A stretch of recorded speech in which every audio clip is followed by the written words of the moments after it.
Best friends and Broadway superfans Jeff and Judy wait at the stage door every night to catch a glimpse of their idol Idina Menzel in the hilarious new comedy, Which Way to the Stage. But when a sexy stranger enters the scene and upends their friendship, Jeff and Judy have to go off-book to rewrite their own finale. Called the best new comedy since theaters reopened by The Wrap and zippy fun by The New York Times, grab your best friend and see Which Way to the Stage at Signature Theater now through January 22nd. Get tickets at sigtheater.org. Hello, querida Kouhai, bienvenida a un nuevo episodio de Fujoshi Senpai. Vas a perdonarme el día de hoy, pero es que la semana pasada me enfermé de la garganta y hoy sigo con un poco de afonía. Ya hoy estoy mucho mejor, así que me alegra poder estar grabando este episodio, porque te prometí que este domingo subíamos este capítulo. Y conforme me fui dando cuenta de que no hablaba yo nada bien, dije, capaz que termino posponiéndolo, pero no amanecí tan mal, así que me voy a tomar la libertad de hacerlo, porque exactamente el día de antier publiqué que iba a hacer un análisis sobre las ships del MCU, ahora que se llegó al final de la culminación de tantos años, más de 10 años, haciendo el MCU y trabajando la línea del infinito, la saga del infinito. Esta por fin culminaba y todos sabíamos que eso significaba que varios de los personajes de la primera fase del MCU nos decían adiós. De una u otra forma tenían que decirnos adiós y no sabíamos cómo lo iban a hacer. Y exactamente el día viernes que publiqué que yo iba a ver la película el sábado, comenté que quería yo trabajar en este episodio porque creía yo que los intentos eran muy vanos desde el MCU de enseñarnos parejas heterosexuales. Esto es, que los intentos de emparejar a los protagonistas con una mujer para mí habían resultado infructuosos, y porque era mucho más creíble y hasta deseable las relaciones que existían en el slash, es decir, las que las fans hicimos a partir de las ships gays, las ships yaoi, las ships slash, ¿no? Y porque eran mucho más no solamente probables, sino deseables y creíbles, porque la trama de la misma historia te llevaba a creer más en una relación de este tipo que en la otra. Sin embargo, fue muy curioso, y tengo que admitirlo porque yo publiqué esto el día viernes. El sábado veo la película y me cayó la boca. Es decir, Endgame, el tema central de Endgame es el amor. Más allá de todo lo que vamos a ver en el desarrollo de la acción, el tema central de de la película es el amor. Y fue muy curioso porque nunca el universo cinematográfico de Marvel se había centrado con tanta fuerza en este tema. Te explico rapidísimo. Cuando uno genera un guión, ya sea para una novela, una película, una obra de teatro, cuando haces la estructura básica del conflicto, usualmente haces una tabla, ¿no? Entonces dices, ¿cuál es el conflicto de la historia? ¿No? Dos personas que no se pueden amar porque los prejuicios de la época, o dos personas en historias de amor, claro está, ¿no? En el caso de Endgame era la mitad de la población desapareció y los Vengadores quieren recuperar deshacer el chasquido de Thanos, ¿no? Esa es la trama de la historia. Ahora, el tema de la historia es cuál es el mensaje que te va a intentar dejar la novela, película, lo que sea, a ti como lector, espectador. Ese es el tema de la historia, y nunca se dice de forma explícita, pero es lo que la enseñanza que te queda al final de la historia, ¿no? Y en el caso de Avengers Endgame es el amor y los actos heroicos. Esas son las dos cosas que se van a trabajar en la historia de Endgame, ¿no? Más allá de segundas oportunidades, el tema central es ¿no? Entonces, también es cómo lidiar con la pérdida, pero eso es parte de la saga argumental.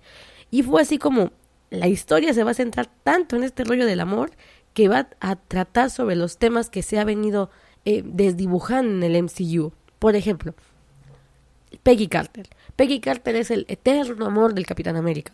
Desde la película 1 del primer Avenger, desde ahí sabíamos que era el eterno amor. Y sin embargo, no estaba tan bien llevado a lo largo de su trilogía como superhéroe, que al final tú decías, no pasa nada si no se queda con Peggy. Y mucha gente salió más a favor de Bucky, por ejemplo. El caso es que en esta película hay tanto de Peggy, hay tanto de este amor de la primera entrega del Capitán América, que te quedas pensando y dices, ok, decidieron retomar toda esta historia de amor y ahora cobra importancia.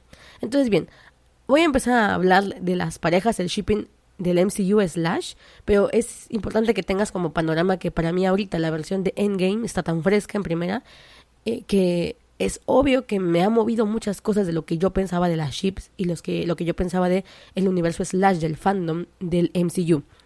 Ya tal vez hayas escuchado mi episodio que se llama Las Fujoshis tenemos la razón, sorry not sorry, en el que hablo de cómo la construcción del romance en muchas historias de acción o dirigidas a hombres es tan pobre, tan básica, tan plana, que es evidente que tú como mujer generas mayor atractivo por las parejas entre hombres, porque hay más camaradería, hay más compañerismo, sacrifican su vida por el otro y es evidente que te resulta más atractiva esa relación que la de doncella en peligro o interés romántico esporádico que sale de vez en cuando. Y ese era mi problema con el MCU, con todas las historias del MCU que vamos a trabajar ahorita. Y era, las mujeres de interés romántico no representan realmente una relación romántica, son como un objeto de deseo lejano en el que no hay realmente contacto con ese objeto de deseo y por tanto está tan lejos que solamente implica un anhelo. Mientras que los compañeros con los que shippeamos a los personajes del MCU eran como eso, compañeros, había mucha interacción entre ellos y eso generaba el shipping. Obvio, también las parejas crack nunca faltan, pero intentaré no hablar mucho de las parejas crack. Bien, te dejo la cortinilla y si no has visto Endgame, no te quedes en este episodio, aquí termínalo, páusalo, ve la película y luego regresas. Hoy vamos a hablar un poquito con spoilers. No quisiera soltar nada muy feo, pero es probable que lo haga, así que mejor no te quedes y te arriesgues. Si ya la viste, quédate conmigo, vamos a platicar. El tema central son las ships, pero evidentemente vamos a recurrir a las películas porque se cierra un ciclo. Bienvenida.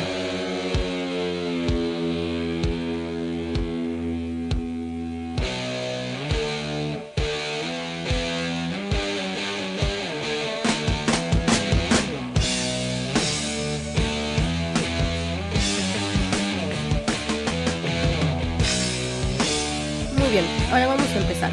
Yo tengo mis ships muy definidas en el MCU y también es como importante que les cuente que yo no soy fan de los cómics de Marvel. Yo leo cómics y normalmente lo que leo tiene relación con DC porque soy muy fan de la Batifamilia. Esto es, leo Batman, Nightwing, Red Hood and the Outlaws, Titans o llámale como quieras, Super Sons, etcétera. Leo lo que tiene que ver con Batman en la DC. Entonces nunca me interesé por el MCU, ¿no? Ni siquiera en películas. Me vi las películas de Iron Man, pasaron sin pena ni gloria. Nunca vi los cómics. Y francamente, esto es para mí importante que lo sepamos porque yo detesto muchísimo cuando pertenecía yo al fandom de Naruto, por ejemplo. Me molestaba mucho la gente que nada más le interesaban las ships, ¿no? O sea, había gente que nada más se ponía al corriente con Naruto de la historia para saber si Naruto ya se había quedado con Hinata o con Sakura. Y la historia se la pasaban por el arco del triunfo, ¿no? Y las detestaba yo bastante porque era gente muy crítica con el material que se entregaba cuando realmente no habían hecho nada por presenciar la buena historia que había detrás. Y me resulté convirtiéndome en una de esas fans, no tan así, pero hay que admitir las cosas, cuando conozco Thor Ragnarok, ¿ok? Eso significa que soy muy reciente en el fandom de Marvel, no he vivido todas las transformaciones que ha tenido el fandom, así que no sé exactamente qué batallas se habrán librado a nivel de fandoms. Soy una mujer que se la pasa muy lejos de los fandoms en el sentido de pelearse con otros fandoms, me parece algo muy de niñas de 11 años. Y nunca me he enfrentado a nadie. Yo de repente, por ejemplo, soy Starker. Starker es la pareja entre Peter Parker y Tony Stark. No como padre e hijo, sino como interés romántico. Voy a hablar de eso un poco. No te angusties, porque también me gustan como padre e hijo. Y hubo mucho desmadre por esta ship, ¿no? Entonces me acuerdo que la gente me decía, es que nuestra ship la están atacando y están diciendo esto. Y yo decía, güey, ¿por qué se estresan tanto por lo que dicen otras personas, no? El Stony, por ejemplo, que también fue una pareja muy popular, se peleó mucho con lo que vino siendo el Iron Frost o después el Stocky, que es Steve con Bucky, ¿no? Y entonces yo de repente nunca le encontré sentido a la pelea de ships y de fandoms. O sea, somos, y creo que lo conté también en algún episodio anterior, tenemos que entender que somos fans de un imposible, ¿ok? Marvel, el mundo cinematográfico, todo esto, y en muchas otras historias, como no sé, Harry Potter, por ejemplo, que también tiene un fandom / muy fuerte, son imposibles. Los autores no se van a decantar por historias homosexuales, no lo van a hacer. Sus personajes fueron creados heterosexualmente hablando, se les creó un interés romántico heterosexual y no va a haber manera de que de repente digan, bueno, vamos a volver al Capitán América gay. Imposible que suceda, ¿ok? Tal vez después ya actualmente puedan hacer personajes gay y por mí súper bien, pero no podemos forzar a que los personajes que nacieron de una forma sean empujados a otra en el canon de las historias. Imposible. Todas vivimos un imposible, entonces me parece ilógico que se la pasen peleándose sobre cuál imposible es menos posible o más posible, porque es una pelea sin sentido. Entonces, bien, dicho esto, vamos a hablar hoy de 3 personajes principalmente, que es Iron Man, Capitán América y Thor. Ok, también yo lo sé que en la primera fase, pues pilares importantes son Black Widow, Hawkeye y Bruce Banner, que también los vamos a tocar un poco porque también tienen sus historias de amor, pero esas sí las encuentro un poco más fáciles de ubicar en un plano heterosexual, mientras que las de Iron Man, Capitán América y Thor han sido pobremente llevadas. A ver, empecemos con Iron Man, el que fundó todo esto. Iron Man, yo me acuerdo que vi las películas, las primeras 3 películas, insisto, sin pena ni gloria me gustaban, pero hasta ahí no me volví fan hasta que empecé a shippear el Torqui, y no shippeé el Torqui hasta que vi Thor Ragnarok. ¿Por qué? Porque hasta ese momento las películas de Thor me parecían muy aburridas. De hecho, me siguen pareciendo aburridas, pero me encanta la relación entre Loki y Thor. Entonces veo Iron Man y la relación entre Iron Man y Pepper Potts hasta la fecha es la que me parece mejor llevada. Si voy a elegir una sola pareja que esté más o menos bien argumentada a nivel de historia, es la de Pepper Potts y la de Tony Stark, llamada Pepperoni. Aparte, el nombre me encanta. No me gustan como pareja, es decir, nunca los shippearía porque me parece que no hay tanta química, no me parece que haya una gran historia de amor ahí, pero por lo menos a través de los tantos años que lleva el MCU, hemos visto una pareja más o menos que se va sosteniendo. Es decir, desde que se conocen se ve que son un apoyo mutuo para ambos, es decir, Pepper es un apoyo importantísimo en la vida de Tony y Tony se da su tiempo para hacer con una relación con Pepper. Y sufren sus bajas y sus altas, y los ves ir y venir. Y aunque, como insisto, en las historias de acción, la mujer que no tiene poderes o la mujer que no es protagonista queda relegada a, mira, nada más es el interés amoroso, el caso de Pepper es el mismo. Por ejemplo, en Endgame me encantó verla con su armadura, sin embargo, insisto, o sea, toda la historia siempre ha sido Pepper Potts aliada o referente romántico de Tony Stark, entonces nunca los ves como iguales, y creo que esto es un problema de casi todas las historias de amor que veo dirigidas a hombres. Dirigidas a hombres me refiero a historias centradas en acción, poderes, superhéroes. Es un mundo más masculino que femenino. Hay muchísimas mujeres, claro que sí, pero no es, digamos, el público o lo que más quieren rescatar las historias de amor, ¿no? Entonces, ¿qué pasa? Que yo veo que las mujeres que son interés amoroso no están en igualdad de condiciones con los hombres, es decir, al no ser las protagonistas, siempre las vemos como menos en el sentido de importancia en la trama, no que las veamos menos por ser mujeres, no, sino que las vemos menos porque están menos involucradas con la trama. Y las veces que las involucran no acaban de cerrar. Ahorita vamos a hablar, por ejemplo, de Sharon Carter, que ya tiene que ver con la trama del Capitán América. Entonces seguimos. Iron Man, insisto, la mejor pareja llevada hasta ahorita en el MCU es la de Pepperoni y tiene un bello cierre en Endgame, ¿ok? Sin embargo, nacieron varias ships de corte slash. La principal fue el Stony, Science Bros, Starker, que va cobrando importancia poco a poco porque es más reciente, Iron Frost, que yo creo que es la segunda más importante. Iron Frost es Iron Man y Loki, y Iron Strange, que también empezó a cobrar importancia a partir de Infinity War. Entonces tenemos varias parejitas ahí. Obviamente esto tiene mucho que ver con que Tony es un personaje hiper carismático, te agrada un montón y tiene facilidad para compaginar con muchos otros personajes. Es más fácil que su personalidad la logres encajar con la de varios otros. Diferente, por ejemplo, a la de Thor. Thor tiene una personalidad un poquito más engreída que va a hacer que no con cualquiera sientas esa compatibilidad. En cambio, Iron Man es muy flexible. Ahora voy a centrarme en Stony, por supuesto, porque es la que tiene más importancia. Ojo, yo no shippeo Stony, sin embargo entiendo a la perfección todo lo que representa esta pareja. Y también es muy importante hablar de esta pareja porque tiene un peso argumental. Es decir, esta relación ficticia en nuestras cabezas en realidad tiene mucho soporte en la trama de las historias del Capitán América y por supuesto en lo que va a desempeñar después para Avengers. A ver, Iron Man es un hombre que evidentemente se la pasa en la filantropía, el playbolismo, o sea, es un hombre excéntrico y egocéntrico, un poco narcisista, y que suele vivir su vida un poco en la nube. Esto es, desvía sus problemas con alcohol, minimiza la cantidad del problema, no ve la magnitud del asunto hasta que le pega en la cara, que es lo que sucede con los tratados de Sokovia en Civil War, ¿no? Entonces, es un hombre que va desechando, va minimizando mucho los problemas. Mientras que el Capitán América es un hombre excesivamente responsable. Es un hombre que para él las reglas son importantes, seguir los mandatos son importantes, hacer las cosas bien y darle la importancia es importante, ¿no? Es un hombre de honor. Entonces chocan desde el primer instante como personajes. Y esto generó que hubiese mucho revuelo como ships. A mí la verdad es que en Capitán América, en Avengers y en todas esas películas nunca me dio por shippear a Tony con nadie, pero hasta que no vi Civil War. Civil War definitivamente es una película que es imposible no pensar en términos de pareja. Así tú estés viéndola como hombre y no seas fan del slash, ni del yaoi, ni de nada de estas cosas, si dices, esto parece una pelea de amantes más allá de un tratado de paz, ¿no? Entonces dices, bueno, yo he visto otras gentes que han reseñado la película y es evidente que dices, bueno, aquí hubo un conflicto amoroso. Entonces tú dices, si los pusieran como personas gay, como personajes gay, evidentemente tú pensarías que aquí hay una relación homosexual, evidentemente tú pensarías que aquí hay más sentimientos que amistad o compañerismo involucrados, pero como son heterosexuales pues nos quedamos con que son bromances, ¿no? Pero no, o sea, tú lo ves y dices, ok, esto sí amerita como si fuera una historia de amor, principalmente cuando eres mujer. Luego está el Iron Frost. A ver, el Iron Frost nunca entendí cómo nació, pero tuvo un auge brutal en los fandoms, que es Tony Stark y Loki. Hay una página que me gustaría recomendarte en este momento, por si te interesa.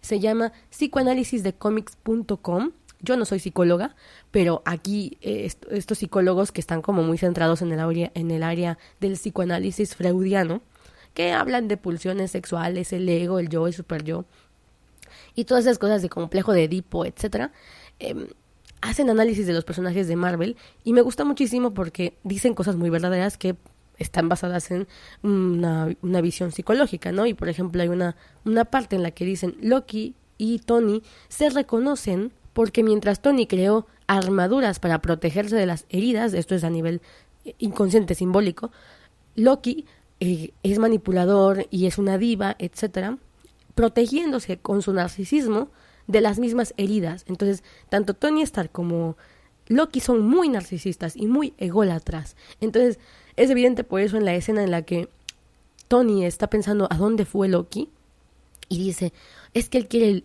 flores, una audiencia, vítores, aplausos, es una fucking diva, y recuerda que él creó una torre para ser admirada, porque él también es muy ególatra, pero lo evidencia a través de su creación, que era la Torre Avengers, que es la torre más alta y el mejor lugar, y se da cuenta que Loki debió ir ahí. ¿Por qué? Porque esto habla de que ambos tienen como la misma visión del mundo, menos retorcida la de Tony que la de Loki, pero ahí está un factor de compatibilidad. Entonces, mira, qué interesante. No son parejas que tú digas, Dios, no tienen nada que ver. Sí es media crack, porque vamos, digamos que así que tengan mucha química como pareja en la película, pues no, pero dices, mira, está interesante la forma en la que dos personajes se pueden relacionar a través de eso. Y bueno, ahorita hablaremos de Bucky porque va a ser un asunto fundamental para entender el Stony, por lo menos entender qué pedo con las parejas y hablar de esto. Pero bueno, el Stony ya estaba como de muchos años. El Iron Frost también tenía varios años porque son referidos a la película de Avengers 1 del 2012. Sin embargo, con la llegada de Peter Parker en Civil War y principalmente con Homecoming, sale un nuevo fandom. Sale un nuevo fandom que es el Starker, que es el que a mí me gusta. Y luego con Infinity War también aparece el Iron Strange, que es la pareja entre Tony Stark y Strange. A ver, la primera en este caso, la de Iron Strange, también es interesante a nivel psicológico, porque si tú ves la película de Doctor Strange y ves la película de Iron Man, ambos personajes pasan, digámoslo así, por el mismo proceso para convertirse en mejores personas. Solamente que en el caso de Strange va a pasar de ser un narcisista ególatra a un hombre muy conectado por su sabiduría interior, ¿no? O sea, él entra de contacto con la magia y con una gran responsabilidad que es cuidar el Santum Sanctorum. En cambio, Tony nunca llega a ese nivel de profundidad en el sentido de cambio a nivel conciencia interior. Es algo que difieren ahí un poco los personajes. Sin embargo, tienen la misma raíz, como ya hablábamos también con Loki, ¿no? Aunque manifestada de forma diferente. Entonces, yo entiendo también por qué es que esta pareja tuvo como chispitas en los ojos cuando la vimos en Infinity War. Sin embargo, a nivel argumental, cuando yo hablo a nivel argumental me refiero a tiempo que han pasado juntos, cuántos se conocen, qué relación o qué tipo de relación tienen y pueden forjar. Es por eso que yo digo que hay parejas mejor argumentadas que otras. El pepperoni, que es la pareja entre Tony y Pepper, no me gusta porque no la siento, no me emociono con ella, pero evidentemente tiene un arco argumental bien llevado, es decir, la han sabido trabajar. En el caso de Iron Strange o del Iron Frost, pues esas parejas no tienen ese fundamento argumental, es decir, hablando en teoría, claro está, porque como te dije, son imposibles, pues tampoco hay como decir, Dios mío, no, pues obvio que funcionan porque los hemos visto cómo se relacionan, y pues no. En cambio, Tony, sí, y Starker también. A ver, la relación Starker, que a mucha gente le come en el oído cuando la escucha porque, pues evidentemente estamos hablando de una diferencia de edades brutales, y principalmente que los Rousseau y todos los directores han querido hacer de la relación, más bien no han querido, han hecho de la relación entre Peter y Iron Man una relación parental, una figura parental para Peter y una figura de hijo para Tony. Entonces, sí es importante analizarla porque también va a ser fundamental para entender después Infinity War y para entender las escenas de Endgame, ¿no? Entonces, la relación que tienen es un prototipo para Iron Man de trabajar esta paternidad con la que ha tenido conflicto toda su vida y que de hecho también va a haber una escena en Endgame para cerrar el ciclo o la vida de Tony relacionada a Howard Stark. Entonces, la paternidad para Stark siempre ha sido importante en la trama y lo vimos principalmente en la era de Ultron, ¿no? Ellos, Banner y él tuvieron un bebé casi, que fue Ultron, que fue una pesadilla por intentar hacer al hijo perfecto. Luego tuvieron a Vision, que era el más sabio de todos sus hijos. Y luego Tony recluta a Peter como una forma también de volverse una figura parental. Me parece que hace un trabajo pésimo en Homecoming como figura parental porque le exige demasiado, pero al mismo tiempo se aleja demasiado, como si esperase que Peter hiciera las cosas por obra y gracia del Espíritu Santo, ¿no?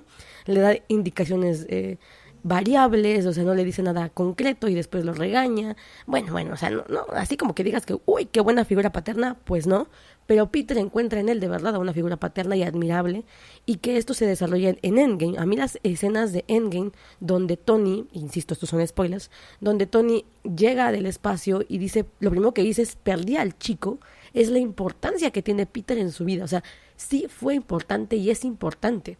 Luego tenemos la escena donde ve el marco y ve la foto de Peter en el marco y dices, oh my god, sí tenían una relación, sí eran cercanos y evidentemente se querían, ¿no? Figura padre e hijo, pero se querían.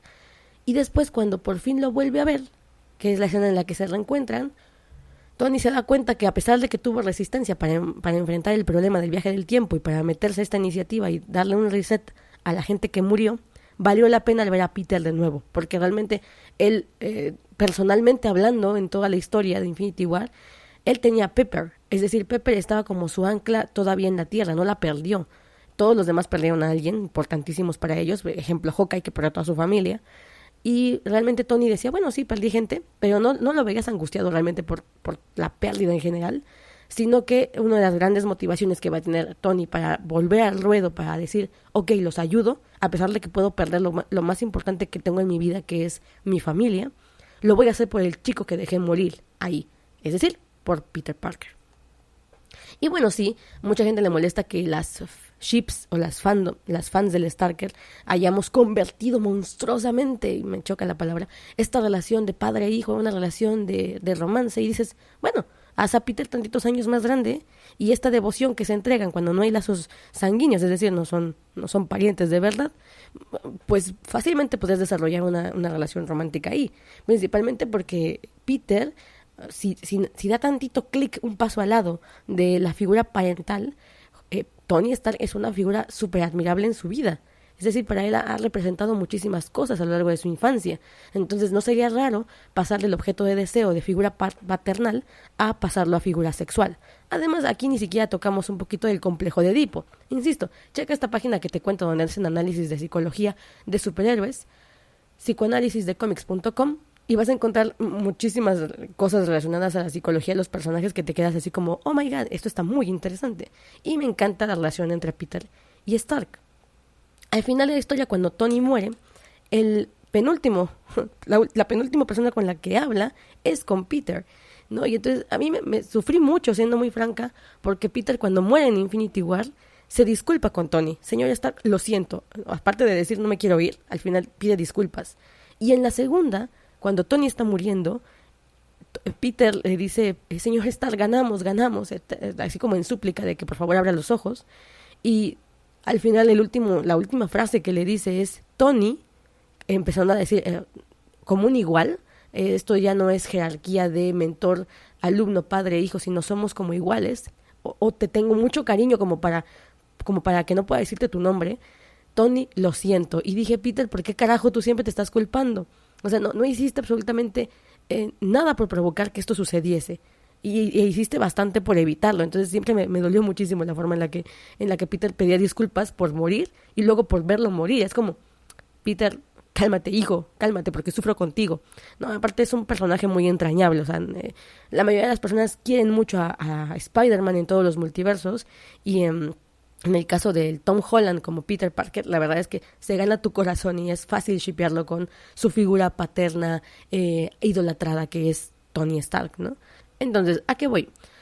Me gustó mucho la ship que hicieron, o lo principal que hicieron en Endgame, al decir, mira, Tony tuvo 5 años de felicidad, a pesar de que perdió mucho, intentó sobreponerse a la pérdida, y curiosamente, mientras todos estaban destrozados, él por fin encontró algo que valía la pena, y era a Pepper y a su hija.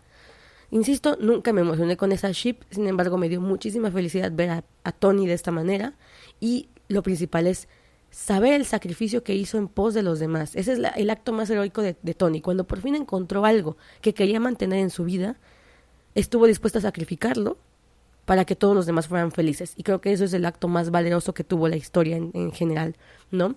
Y es curioso porque precisamente se va a contraponer contra el deseo egoísta de el Capitán América en la película de Endgame, mientras que Tony siempre fue un poco más egocéntrico, a pesar de que en cada película se sacrificaba para un bien mayor, lo cual es bastante irónico.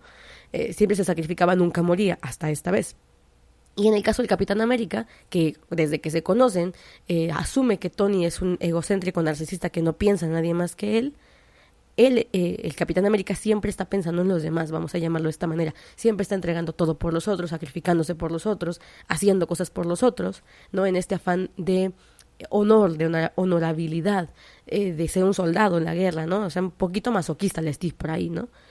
Y curiosamente, exactamente en Endgame, él pide su único deseo egoísta, que es quedarse con Peggy Carter. Entonces, al inicio dije, a ver, no chinguen. ¿Por qué?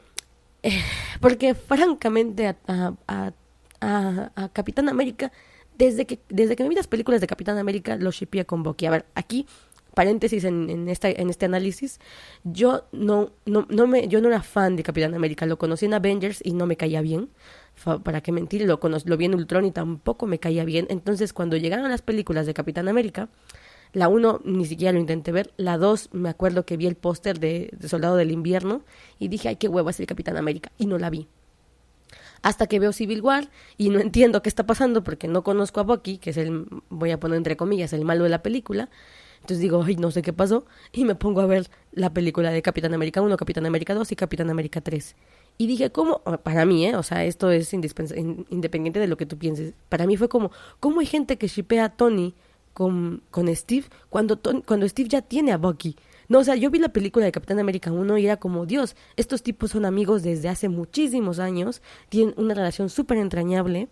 O sea, se ve que eran grandes amigos, ¿no? Y que peleaban codo a codo, eran hermanos de armas, etcétera, aunque evidentemente ambos eran heterosexuales y ambos tenían o buscaban parejas, ¿no? Y después la forma en la que se reencuentra con él, que es la única persona que exactamente ha sobrevivido a su propio tiempo. Es decir, ay, Steve perdió todo porque a pesar de que los demás han hecho sacrificios, como por ejemplo Tony Stark, que ha hecho varios sacrificios a lo largo de su historia, nunca ha perdido tanto porque no ha pasado tanto tiempo. El Capitán América muere congelado, bueno, no muere, sino que queda congelado, y toda su vida se pone en pausa. Cuando despierta, nada de lo que conocía queda. Incluso Peggy Carter muere a la siguiente película, ¿no? Entonces todo lo que pudo haber hecho de su vida se quedó en pausa, se congeló. no hay nada de permanencia en su vida y tiene que volver a empezar. Y la verdad es que es muy miserable ese asunto. Si tú lo piensas y dices, si yo despierto 50 años en el futuro y no conozco a nadie, toda la gente que yo amé dejó de existir, es muy brutal, es muy fuerte.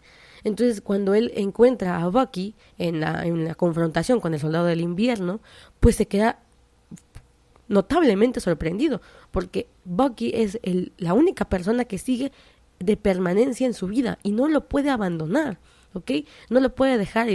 Al final de la película, después de que hace el acto heroico de salvar a la gente de morir por los ferrocarriles, esas madres que volaban y iban a matar a un montón de gente, una vez que cumple esa misión, que por cierto, insisto, siempre pone él antepone siempre el bien de los demás al propio, después de que lo hace, decide no pelear con Bucky. Le dice, tú puedes golpearme, tú puedes darme lo que quieras porque soy tu amigo y estamos en la línea de batalla y no voy a pelear contigo. Y el otro está todo poseído y lo está golpeando y tiene sentimientos encontrados, y esa lucha, la lucha interna de Bucky, es lo que realmente a mí le dio tanto sentido a la pareja del capitán. Y para mí fue como, wow, o sea, un hombre que está controlado mentalmente es capaz de sobreponerse a ese lavado de cerebro por una persona. Es decir, por el Capitán América. Entonces, aquí hablaba de ese vínculo tan fuerte que tenían ambos, ¿no? Y luego en Civil War este vínculo explota. Eso fue un cohete. Hay fiesta por aquí por mi casa y eso fue un cohete, no fue algo de efecto especial de la grabación. Bueno, el caso es que en Civil War esto es lo que va a generar la controversia entre el Stony y el Stocky. Ahorita me acordé de recomendarles también te lo resumo así nomás, es un canal argentino donde resumen películas, y me acuerdo que hasta él mismo, el que hace estos resúmenes, decía, y aquí es donde el Capitán América se debate entre tres buenos partidos. Él hablaba de Falcon, Bucky y Tony, y decía eligiendo al peor, es decir, al del lavado de la cabeza, al pobre loco que era Bucky. Pero sí, o sea, el capitán se estaba dividiendo entre dos bandos, que era firmar los acuerdos de Sokovia o no firmarlos, pero realmente era Tony Stark o Bucky Barnes, y eligió a Bucky Barnes. Yo sé que para las fans del Stony aquí hubo una crisis por la ship, porque evidentemente, no sé, o sea, era muy difícil perdonarlo. O sea, yo me acuerdo que yo no era fan del Stony, nunca lo fui, pero en la escena en la que se están peleando, en la que Tony dice, ¿y yo qué era? Y cuando se entera que le mataron a los papás y que Steve lo sabía y defiende el asesino de sus padres, y que entendemos que Tony no estaba como muy bien en ese momento, sí me pareció como casi imperdonable. O sea, para mí me pareció muy frustrante, muy doloroso para Tony, y por otro lado me afiancé más al Stocky. Es decir, yo dije, wow, o sea, este hombre es capaz de desechar absolutamente todo por salvar una injusticia, claro está, pero principalmente porque es Bucky, porque es el amigo con el que ha luchado codo a codo desde que tiene memoria, y que lo ha permanecido, es el único permanente o remanente que queda de su vida anterior,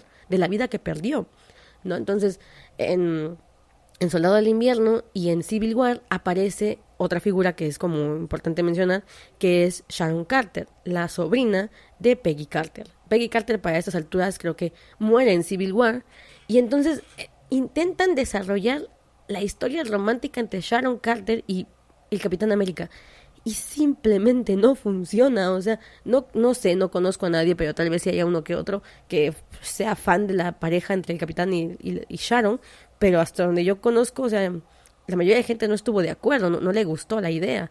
Y en segunda está tan mal desarrollado, pero tan mal desarrollado, que no te la puedes ni creer. Es como, son vecinos, pero realmente es un agente de S.H.I.E.L.D., pero realmente hay química sexual. O sea, el beso que hay entre ellos dos en Civil War me parece patético. O sea, francamente me parece patético. Dices, a ver, Capitán América, o estás anclado a tu pasado y tu melancolía con Peggy Carter, o vas a moverte hacia adelante en tu vida. O sea, decide, ¿no? Y si decides, ¿por qué la sobrina nieta de tu gran amor? Está medio raro, ¿no? En primero, empezando por ahí. Y en segunda, los directores, si iban a hacer esta tontería, tenían que haberla hecho bien. Como no funcionó, yo no sé, en Endgame, o se fue por el soplido de Thanos, no la vuelven a mencionar. Y eso es lo que también me pareció como, ay. Entonces, la relación entre Peggy ya en la actualidad con el Capitán América era como de, ay, lo que pudo ser y no fue. Este anhelo de, ay, ¿qué tal si hubiésemos estado juntos, ¿no? Y que el Capitán no se había dado cuenta de los profundos sentimientos de Peggy. Entonces, al final de Endgame, la dejan junto con Peggy. Él vuelve al pasado y decide vivir su vida junto a Peggy. Entonces dije, bueno, es el primer acto egoísta de parte del capitán. No digo que la pareja no funcione, me parece que por lo menos a lo largo de Endgame se deja muy en claro que el capitán sigue profundamente enamorado de Peggy y no podía superarla, pero me parece un error de parte de los directores haber intentado meter a Sharon. Y en segunda me parece muy vil lo que hicieron con Bucky. ¿Qué parte de vil lo que hicieron con Bucky? Bucky es el ancla, esto también lo leí, me gustó mucho, lo leí en el post, en este que te cuento de psicología de superhéroes. Y pensar que fue el único que, a pesar de tener a Steve y de ser el ancla de Steve lo deja, lo abandona, no se lo lleva al pasado para que él también rehaga su vida, porque sí, claro, exploramos muchísimo lo que perdió Steve como persona, como individuo, pero nunca nos cuentan qué perdió Buck, que también perdió un montón, no nada más el brazo en realidad. Entonces creo que ahí yo no me sentí satisfecha. Dije, trabajan tanto la relación de estos personajes y eso es otra cosa que sucede en Infinity War. Al final de Infinity War dejan muy en claro que las personas perdieron la mitad de su vida, ¿no? Es decir, al perder a otra persona se perdieron a ellos mismos y perdieron la mitad de quienes eran. Es por eso que en las escenas se evidencia esta situación de pérdida cuando a cada uno de los héroes se le va alguien en específico. O sea, la gente está desapareciendo, pero ellos fijan su vista en un individuo, ¿no? Entonces, por ejemplo, Okoye pierde a su rey, por el que ha dado tantísimo. Rocket pierde a su hijo, al que ha criado, y en este momento no sabe que perdió a toda su familia en realidad. Y en específico vemos a Peter Parker morir en manos de Tony Stark, como esta figura parental, insisto, aunque podríamos interpretarla de otra manera, ¿por qué no? Y a Bucky morir frente a los ojos de Steve, ¿no? O sea, la pérdida para Steve representada en Bucky, ¿no? En su ancla. Y de repente en Infinity War nos enseñan hermosamente el reencuentro entre Peter Parker y Tony, pero el de Steve y el de Bucky es como, hola amigo, hola, ¿cómo estás? Qué bueno que volviste, uf. Y ya, y dices, ay, como que falta un poquito más de emoción, porque representaba para él la pérdida de la ancla, de este hombre que continuó en su vida. Y al final le da igual, ni siquiera le va a dejar el manto de Capitán América. Eso es otra cosa que también habría que evaluar. Tanto Bucky como Falcon en los cómics llevaban el manto del Capitán América, y en este caso el viejo Steve Rogers le deja el escudo a Falcon, no a Bucky. Podríamos hablar de que tal vez pensó en que Bucky no iba a ser recibido por lo que ya había pasado, porque era un ex asesino, pero bueno, creo que no queda muy claro por ahí el asunto. Y para cerrar esto, no digo que me haya sentido mal de que lo hayan dejado con la agente Peggy Carter, creo que en esta película por lo menos sí trabajaron bien su relación, pero me parece que la echaron, o sea, no la trabajaron bien y de hecho la desvalorizaron en Soldado del Invierno y en Civil War, mientras que ahí trabajaron muy bien la relación con Bucky. ¿No? Entonces aquí hagamos un paréntesis para hablar un poquito del final de el Stony, o bueno, no el final, pero sí lo que sucedió con ellos. Para Tony es imperdonable la omisión de la información de parte de Steve. No le perdona que haya guardado la información de la muerte de sus padres y que proteja al asesino. O sea, es una traición de tal nivel que yo de repente leía fanfics de Stony que hablaban del post de Civil War y siempre era como el proceso de reconciliación, ¿no? Y yo decía, bueno, yo lo veo complicado en un sentido de que de repente era como Tony muy adolorido, pero muy, muy débil en el sentido en el que en vez de poner murallas, se dejaba lastimar por lo que había sucedido, ¿no? Y que Steve regresaba arrepentido o intentaba resarcir los errores. Y en el caso me gustó muchísimo ver en Endgame que al inicio de la película, cuando Tony regresa a la Tierra e insiste con este rollo de que perdió a Peter, está tan adolorido con lo que pasó con el capitán que lo evidencia. O sea, le dice, tiempo pasado, Rogers, tú debiste estar pasado, se nos fue el tren, muchacho. Está muy enojado porque desde el egocentrismo de Tony, él le falló. ¿Okay? Si él hubiese estado, no hubieran perdido. Esa es una de las discusiones que tienen. En cambio, como tú nos dividiste, que cosa curiosa o epifanía ahí, porque en Civil War Capitán América culpa a Tony de dividir al equipo, y en Endgame Tony le dice que es su responsabilidad o su culpa el hecho de que estén ahora divididos y que hayan perdido esa batalla. Y renuncia absolutamente a todo. O sea, el rencor que tiene Tony es tal que pudo vivir con ese rencor después de Sokovia, pero no pudo vivir con el rencor después de Infinity War. Es decir, pudo perdonar la separación del equipo, pero no pudo perdonar que hubiesen fallado su misión de salvar a la mitad de la población. Acá, Peter Parker, que fue el que se murió en sus brazos, por no haber estado juntos, ¿no? Entonces, la película de Endgame también cierra ese ciclo de reconciliación, ¿no? O sea, al final Tony le dice primero que el rencor no le hace bien y va a volver a luchar a su lado por un bien mayor, pero conforme avanza la película, le confiesa que confía en él, ¿no? Y que ambos deben de confiar mutuamente para enfrentar lo que viene ahora, ¿no? Entonces, él deja la rencilla del dolor ahí, del resentimiento, y vuelven a ser compañeros. Sin embargo, para mí es imposible de reparar o de reconstruir el vínculo que se perdió en Civil War, y se nota en la película, o sea, vuelven a quedar como amigos, pero el vínculo no se restablece, y creo que fue lo correcto de parte de los guionistas. Pero bueno, cerra el ciclo de Tony Stark. Y ahora sí, vamos con un poquito de Roman Oyers. Roman Oyers es la pareja de el Capitán América y Black Widow. También me parece interesante la forma en la que se desarrolla un hombre completamente moral y respetuoso de las normas con una mujer amoral y completamente usando su arma de seducción para cualquier cosa, ¿no? También fue una pareja que tuvo éxito de forma heterosexual, pero también creo que estuvo bien desarrollado. Es decir, si tú los pones juntos, tienes películas y escenas para argumentar su relación. Es decir, ellos trabajaban en S.H.I.E.L.D. al mismo tiempo y se apoyaban mutuamente, eran compañeros, a pesar de que no era precisamente una relación romántica, había química y pudieron trabajar muy bien. O sea, realmente creo que sí son importantes uno en la vida del otro. Se comprueba en Endgame que se consideran amigos, ¿no? De hecho, para mí, la gente, Natasha, tiene una historia más interesante con Hawkeye. Lo vimos en Endgame, o sea, esa mujer solamente la he visto siendo leal a las causas mayores, como al final de la era de Ultron, donde decide sacrificar su relación con Banner, con Bruce Banner, para salvar el mundo, pero creo que totalmente su lealtad siempre estuvo dirigida a Hawkeye, a Clint Barton. De verdad, esa pareja me gusta bastante porque me parece que tiene un arco argumental muy sólido, muy bueno. Se trabajó como amigos, como hermanos, ¿no? Como ya te presentaron después a la familia de Clint, y que Natasha es la tía, es una tía en la familia, es una hermana, es una hija más, y que eso demuestra la importancia que tiene para ella esa familia, es su familia también, y que al final se sacrifica por esa familia, ¿no? Eso me parece hermoso de parte de Natasha. Me dolió su muerte en ese sentido porque al final la pobre viuda negra nunca tuvo una felicidad exclusiva para ella.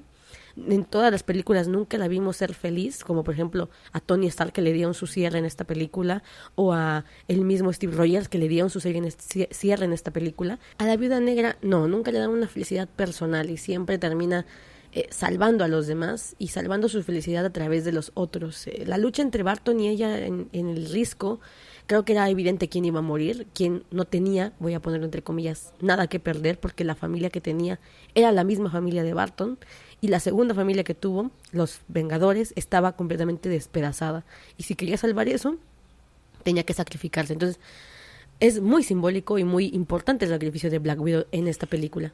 Y también da a entender por qué su relación con Banner, a pesar de los años, nunca se restableció. Fue una pérdida total. Ellos tuvieron un tren de ida y se les pasó a ambos. Y si hoy lo hubieran querido restablecer ese vínculo, hubiera sido más difícil tomar la decisión en el momento en el que tenían que lanzarse por la gema del alma.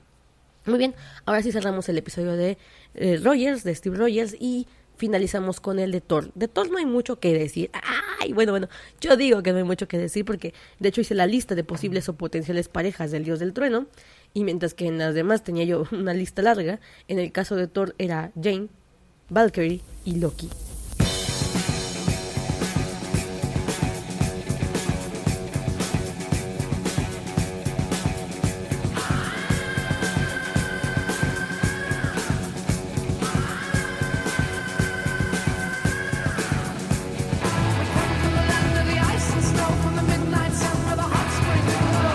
Period, punto, no hay más, no le busques más, porque a menos que lo emparejes con Heimdall o con alguno de los otros Vengadores, la química que tiene Thor con estas personas es la que realmente importa. A ver, Thor es el único hijo, el único de los Avengers que no tiene un pasado trágico. ¿A qué me refiero con esto? Todos los Avengers habían venido sufriendo abusos toda su vida. Tony era un hombre herido, Steve Rogers era un hombre que perdió absolutamente todo, Romanoff no conocía ni a su familia y siempre había sido un arma letal, y Bruce Banner era un hombre acomplejado por su propio bestia interior. Entonces, realmente estaban todos muy pinches dañados, la neta. En cambio, Thor era el hijo mimado, era el hijo pródigo, que en realidad metió mucho la pata por exceso de confianza, fue mandado a Midgard, donde se enamora de Jane en un lapso de 3 días, y después aprende de sus errores y llega a los Avengers buscando redención no para sí mismo, sino para el hermano, es decir, castigo al hermano o el regresarlo de donde había venido. Tanto en la película de Thor 1 como en la de Thor 2 se ve que a pesar de la traición, Thor sufre bastante la pérdida de Loki. Y en segunda, la relación que tiene con Jane Foster, que es el principal interés amoroso de Thor, es patética, es pésima, o sea, todavía Peggy Carter es una mujer interesantísima, tiene por eso su propia serie, o sea, fenomenal. Pepper Potts no se queda atrás y dices, bueno, o sea, son interesantes y se ve que han acompañado a los personajes a lo largo de mucho tiempo. Por lo menos Pepper Potts, que te digo, o sea, años con Iron Man, lleva años con Iron Man. Tiene un peso argumental muy importante. Peggy Carter, a pesar de que influye mucho en la trama de Capitán América 1, después de que muere y después de que, bueno, de que el Capitán queda congelado, permanece siempre en sus recuerdos, en sus memorias, en su presente, de cierta manera, el Capitán. El Capitán es incapaz de avanzar, aunque Peggy sí lo hace. En el caso de Thor y de Jane, ¿qué pedo? Fue un fin de semana en Nuevo México. O sea, no hay forma de argumentar su relación, no la hay. Se conocieron durante 3 días y él estuvo a punto de hacer sacrificios por ella que estaban totalmente fundamentados en un enamoramiento rápido, sin sentido y totalmente basura. Yo cuando recuerdo la escena en la que Loki le dice, esto es por la Midgardiana, y Thor se queda callado y Loki se le llenan los ojos de lágrimas, dices, es que es evidente que cualquiera se sentiría traicionado. Sí, bueno, Loki en su dolor interno ve las cosas en un extremo que tal vez no es objetivo, pero él traicionó primero a Thor en realidad, pero bueno.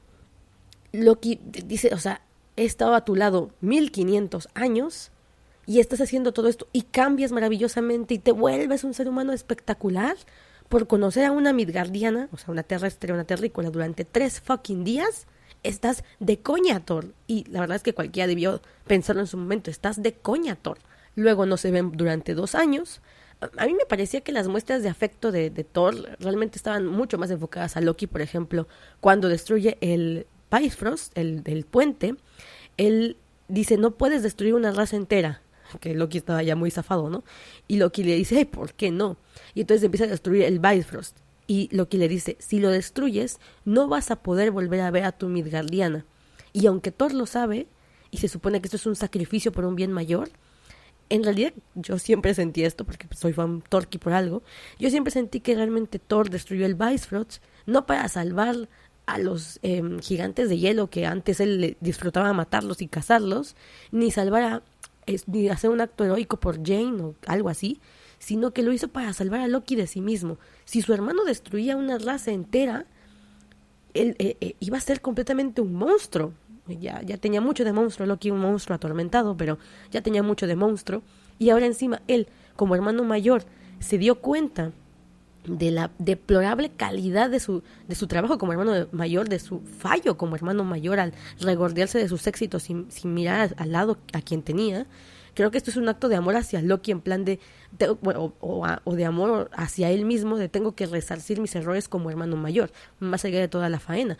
Por eso cuando Loki toma el cetro y Thor está intentando salvarlo, y Loki se suicida en este afán de lastimar a Thor y a Odín con su muerte, porque en realidad esto es también irónico, o sea, Loki sabía la magnitud de los sentimientos de Thor de cierta manera, era consciente del cariño que le tenía, por eso para castigar a Thor se dejó caer del Bifrost, para decirle, esto es de cierta manera tu responsabilidad por haberme hecho lo que me hiciste, y como sé que me amas, porque yo también te amo, voy a lastimarte con mi pérdida, con la pérdida de mí, ¿no? Entonces, eso es muy interesante, irónico también, pero muy interesante. Y todos sabemos que realmente Loki era un personaje que lo que quería era amor, lo que quería era un cariño, un reconocimiento. Lo dice desde la película 1 cuando le dice, yo no quería ser rey, yo quería ser tu igual. pero tú me eclipsabas de una manera impresionante y ahora encima te enamoras de una Midgardiana en 3 días. Jódete, Thor, jódete. En la segunda película lo vuelven a dejar en claro cuando intenta matar a Phil Coulson, como se llame, y le dice te falta convicción. Pues claro, porque él no quiere gobernar. Realmente sí le llama mucho la atención el narcisismo que impresa el mostrarse ante todo el mundo, pero no quiere poder por querer poder. De hecho, lo vemos cuando por fin usurpa el trono de Asgard y se convierte en Odín. No lo hace por poder, no lo hace para mandar y ser un tiránico. De hecho, lo hace para, uno, disfrutar los placeres de la vida, porque se la pasa tomando vino con mujeres, se le ve ahí como Odín. Y 2, para enaltecerse a sí mismo a través de la aprobación de otros. Por eso hace una estatua de él mismo, hace una obra de teatro de él mismo, hace odas en su nombre, salva a los asgardianos diciendo su salvador está aquí. Realmente no quería poder, por eso le faltaba convicción en Avengers 1. Entonces, eso es también interesante de entender del personaje y decir, ay, pinche Thor, si hubiera sido diferente, tu hermano no se hubiera vuelto tan crazy, ¿no? Pero tu egocentrismo, tu narcisismo, tu ser mimado como Thor te llevó a lastimar a Loki sin querer, ¿no? Aparte, las cosas nunca se hicieron bien con Loki. Odín también deja mucho que desear, pero ya lo hablaremos en otra ocasión. Algún día sacaré un episodio especial de Thor. El punto es que la relación con Jane está mal construida. En Thor 2 han pasado 2 años desde que ellos dos se conocieron y Thor nunca la fue a ver, ¿no? Que por el Bifrost, ¿no? Entonces Thor prefirió ir a buscar a Loki, que estaba como loco queriendo destruir la Tierra, y tampoco fue a ver a Jane. Y Jane lo espera durante 2 años. Y dices, conociste a un tipo 3 días y lo esperas 2 años sin tener noticias de él. Y cuando aparece es porque te acabas de tragar una gema del infinito por metiche. Entonces, Jane en la 1 es científica, pero realmente no hace nada científico. En la 2 es científica, pero lo único que hace es volverse a damisela en peligro con el Ether. Lo que provoca es que Loki de cierta manera se redima. Hay escenas hermosas, Torqui, en esa película, como el "Oh there, is she dead?" cuando se desmaya en la nave. No, o sea, realmente la química que existe entre los actores de Chris Hemsworth y Tom Hiddleston es fenomenal, o sea, se siente palpable, es evidente. Entonces, las escenas son muy buenas, los mejores momentos de Thor 1, Thor 2 y también de Thor 3 son entre Tom Hiddleston y Chris Hemsworth, y eso lo dijo el mismo Chris Hemsworth. Entonces, es una relación muy interesante que me parece que es la mejor llevada del MCU. Obvio son hermanos, obvio podríamos hablar 1000 cosas, pero ni son hermanos, y si le das un toque de romance a la ambivalencia de sus sentimientos, se vuelve una historia muy interesante. A nivel psicológico está muy grueso el asunto entre ellos, de amor-odio, que no se da en ninguna otra relación de las ships del MCU. No se dan ninguna otra relación de las que yo conozco. Por ejemplo, de Tony, tenemos ahorita un Iron Man, teníamos un Iron Man enojado, pero no era una ambivalencia entre amor-odio. Science Bros, que es Bruce Banner y Tony, es porque se llevan súper bien. Stargirl es una relación de mentor-alumno, lo cual tampoco hay una relación de amor-odio. En el Capitán con Bucky tampoco es una relación de amor-odio. Uno está controlado mentalmente y tiene que sufrir las consecuencias de ello, y el otro quiere salvarlo, es más una relación de salvador y después de otra vez compañerismo. Pero en el caso de Thor y Loki es una relación ambivalente que va del te odio al te amo de parte de Loki, y de Thor también llega un momento en el que también Thor es como te amo, pero es insoportable, ¿no? Principalmente en Thor Ragnarok, después de lo que sucede es como me encantaría quererte, ¿no? También pasa en Thor 2, cuando le dice es que quiero confiar en ti y no puedo, y le dice confía en mi rabia. No, o sea, es una relación ambivalente que me fascina muchísimo. Y luego, ¿con quién intentaron emparejar a Thor? En Thor 3, en Thor Ragnarok. Los productores entiendo que tenían intenciones de que Valkyrie fuera el nuevo interés amoroso de Thor. De hecho, hay una escena, solamente una escena en particular, que deja como querer ver esto entre manos. Me alegra muchísimo que no lo hayan hecho, me alegra muchísimo, porque en primera Valkyrie es como un personaje que se ve que es lesbiana o bisexual, no lo sabemos, pero desde Tessa Thompson, que fue la que dijo, hasta lo que no se confirmó, o las escenas que eliminaron, es que la mujer que murió, la Valquiria que murió matando a Hela, era su pareja, ¿no? Entonces dices, y esa mujer ha llevado 1500 años por lo menos, porque por la edad que tiene Thor, que son 1500 años, y que él no conoció a Hela, asumimos que en esos 1500 años Brunilda ha estado vagando por el mundo, ahogando sus penas en alcohol por la pérdida de esta mujer y llevando mujeres a la cama como X, o sea, sin generar un vínculo afectivo. Y de repente que le pongas a un dios nórdico que es un inmaduro, que tiene 1500, o sea, que hay una diferencia de años brutal, porque si Thor tiene 1500 años lleva Valkyrie vagando por el universo sufriendo sus penas, pues estamos hablando de que hay bastantes miles de años de diferencia, lo cual sería ilógico que ella se fuese a enamorar de un hombre que todavía es un poco inmaduro en muchos aspectos, ¿no? Admirable sí, porque Thor para la película 3 ha madurado muchísimo. Por cierto, aquí también otro paréntesis. Thor 1 y Thor 2 y Avengers 1, Thor es insoportable en el sentido en el que es demasiado egocéntrico y mamón y serio y no empatizas con él. En Avengers 2 me da chispazos de que me cae mejor. Siempre que está Loki me cae muy bien porque hace una combinación muy interesante. Pero cuando está solo Thor es como guácala con Thor a veces. Pero en Thor Ragnarok yo me enamoré del personaje de Thor. En Avengers Infinity War creo que es una de las mejores formas en las que han presentado a Thor como un hombre que pierde absolutamente todo, y que con todo me refiero a todo, y siempre se reponía y siempre intentaba volver a salir adelante. Esto también he escrito de fanfics de esto porque me parece muy bonito todo este rollo de sufrió la pérdida de la madre y se pudo recuperar, sufrió la pérdida de Jane y se pudo recuperar, sufrió la pérdida del padre y se pudo recuperar, pero cuando muere toda su familia y cuando muere Loki, principalmente por la última vez, entre comillas, vamos a llamarlo de esta manera, y lo ve morir y se queda con mucho arrepentimiento dentro, es cuando ves a Thor evolucionar muy, muy bonito.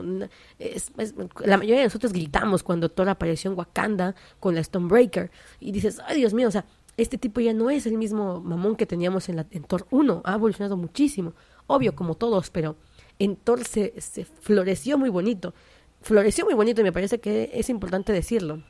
Y había madurado realmente, se ve con su encuentro con los Guardianes, que es un hombre que, a pesar de la extrema pérdida y a pesar de que ahora no tiene nada más que perder, y que está triste y que está melancólico, se sobrepone con fuerza como un hombre, un hombre entero. Eso me pareció divino para la trama, y todos nos emocionamos con Thor. O sea, mi personaje favorito de Infinity War fue Thor, la verdad.